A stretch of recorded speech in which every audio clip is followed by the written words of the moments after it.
isso aí, pessoal. Estamos às portas do UFC 325, né? Volkanovski versus Diego Lopes para saber quem fica com o cinturão dos pesos penas. Mas nesse vídeo aqui eu venho trazer os favoritos, né, do card do UFC 325 e se eu acho favorito ou não, vou falar bem rapidinho ali de cada luta do card principal, tá? Então se você gosta aí de fazer a sua aposta e ver se consegue ganhar alguma coisa no card principal, esse vídeo aqui eu vou falar todos os favoritos, beleza? Então se você não é inscrito no canal, se inscreve aí, tenho certeza que você vai gostar. A gente sempre traz aqui as análises pós-lutas, né, as notícias e as resenhas também, tá? Então se inscreve aí, deixa aquele like que ajuda a gente demais, você não tem ideia.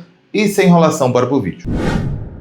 Então vamos lá, pessoal. Primeira luta aqui do card principal, nós temos o Killian Sakild, né, contra o Jamie Muller, né? E o Killian é bem favorito, ele que vem de nocaute aí espetacular no UFC 321 e ele é bem favorito, tá? O Jamie nesse momento aí tá pagando 7-1, pessoal. Então, se você acredita na zebra, que nesse caso aqui eu não acredito, acho que o Killian é bem favorito e ele vai vencer, esse aqui é o jogo para você, tá? Tá pagando 7-1 o Jamie, né? E o Killian, né, cara, ele é 10-1 no MMA, é muito bom de trocação, vem de um nocaute explosivo no UFC 321 e se vencer mais essa daqui, ele fica numa posição muito confortável na categoria, né? Ele que é grande também para peso leve, né? Tem 1,90 de envergadura, só para você ter ideia, se comparar com o Topuria e com o Max Holloway, né? Então vamos ver o que acontece nessa luta aí. Próxima luta nós temos ele, né? O Thaleson Teixeira, o Chicão, e ele é bem favorito aqui contra o Tai Tuivasa, né? O Tai Tuivasa que é bom de striker, né? Mas está pagando quase 4-1 contra o Thaleson, né? E eu acho sim o Chicão favorito, tá? Ele vem de derrota aí pro Derrick Lewis de um jeito que nem eu esperava, né? O Lewis ali, cara, começou a 1000 por hora, coisa que ele não costuma fazer, não fez na última luta aqui que disputou, mas o Thaleson, ele é, cara, ele tem todos os pré-requisitos para ir bem no peso pesado, né? O cara tem mais de 2 metros de altura, o cara tem a envergadura de 2,10 metros aqui contra o Tuivasa. É um striker, para mim, superior ao Tuivasa e tem um grappler melhor, né? Então, eu acredito sim no favoritismo dele, concordo, e acho que ele vence o Tuivasa nas condições normais de temperatura e pressão. Claro, é peso pesado, uma mão pode mudar tudo, então não dá para tirar o Tuivasa para nada, ele que vem de boas lutas também, apesar de não estar na melhor fase da carreira também. Próxima luta, nós temos aqui outra que é a luta que pode ser a luta mais esperada até do card, tá? Que é o Maurício Ruff versus o Rafael Fiziev. Assim como o Jean Silva está sendo a luta do povo, aguardada no UFC 324, a luta do Ruff é assim aquela que, vamos falar, mais salta os olhos pelo lutador que é o Ruff, né? E ele é favorito contra o Rafael Fiziev, o Fiziev está pagando 2-1, e eu concordo com o favoritismo do Ruff, tá? Eu acredito que não é aquela coisa toda, acredito que tá bom, o 2-1 é o que tá, pra mim tá correto aqui nessa luta. O Fiziev não vem de uma boa luta contra o Justin Gaethje, apesar de ter pegado ali em cima da hora a luta, né? Mas o Ruff, cara, a primeira vez que eu vi ele lutando no UFC, eu já falei, esse cara é diferente, ele tem uma trocação nada padronizada, é difícil você ler o cara, contra o Fiziev, que é um cara menor e tem envergadura também inferior ao Ruff. O Ruff que gosta de estudar o adversário, circular. Eu até falei isso na minha resenha antes da luta, né? Vou deixar até aqui para vocês verem também. Então acredito na vitória do Ruff. Também não dá para subestimar o Fiziev, né? Que é campeão mundial de Muay Thai. É um ótimo trocador, ainda mais na curta. Se o Ruff quiser ir para um infight, ele pode se dar mal, mas eu acredito sim na vitória do brasileiro. E ele tá favorito aqui 2-1 contra o Fiziev. Próxima luta, pessoal, temos Dan Hooker versus Benoit Saint-Denis, né? E aqui sim já tem uma odd que eu discordo, né?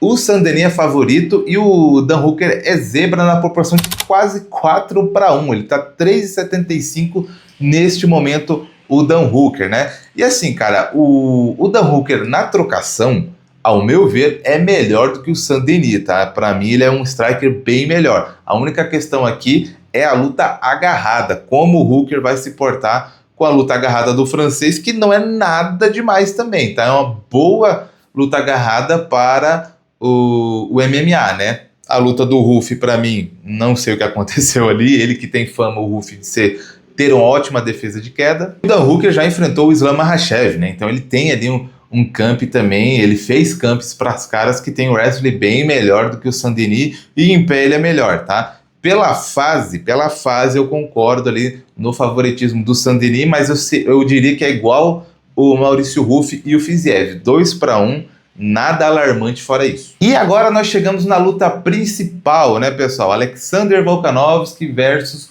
Diego Lopes, a revanche, né? Eles que já se enfrentaram no ano passado. E assim, eu não concordo com essa odd, tá? Por quê? Porque o Volkanovski é favorito, o Diego é zebra, paga 2-1 contra o australiano. Mas assim, pessoal, a primeira luta mostrou muito pra gente como seria uma possível revanche, tá?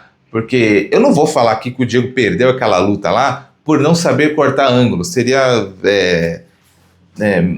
esquisito falar que ele só perdeu a luta por causa disso. Não foi só por causa disso. Tem outras coisas. O Volkanovski é um lutador incrível também, apesar da idade avançada. Mas contra o Jean Silva, o Diego Lopes já mostrou uma evolução tremenda nesse quesito, né? Porque, cara, na primeira luta entre o Volkanovski e o Diego Lopes, dava pra ver que o Volka tava envolvendo o Diego no jogo dele da forma que ele queria, né, cara? O Diego não conseguia achar o Volkanovski no octógono, que circulou a luta toda, encaixou bons golpes também.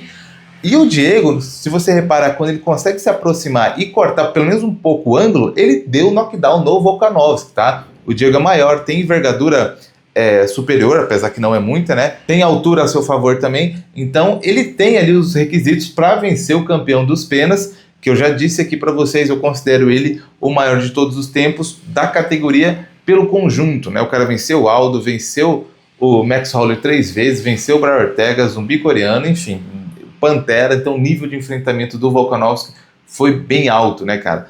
E querendo ou não, tem que respeitar o velhinho, né? Mas para essa luta aqui, pelas entrevistas que eu estou vendo, os dois estão bem confiantes, né? Mas eu sinto ali que o Diego realmente ele ligou a chavinha e pode sim trazer esse cinturão pro Brasil. Agora resta a gente esperar, porque seria uma frustração muito grande o Diego não vencer essa luta, né, cara? Revanche já que o UFC deu para ele, e eu acredito sim que ele pode ir lá e fazer o serviço na casa do Volkanovski e vencer sim. Mas aí, pessoal, qual que é a opinião de vocês? Vocês concordam com as odds? Acham que não? Acham que eu falei alguma coisa aqui que vocês não concordam também? Deixa aí nos comentários, quero saber a opinião de vocês. E se inscrevam no canal para não perder os próximos vídeos, tá? Porque no sábado mesmo eu já vou soltar aqui os vídeos pós-luta, tá? Então sugiro aí vocês se inscreverem para não perder os próximos vídeos, beleza? Muito obrigado por tudo e até a próxima.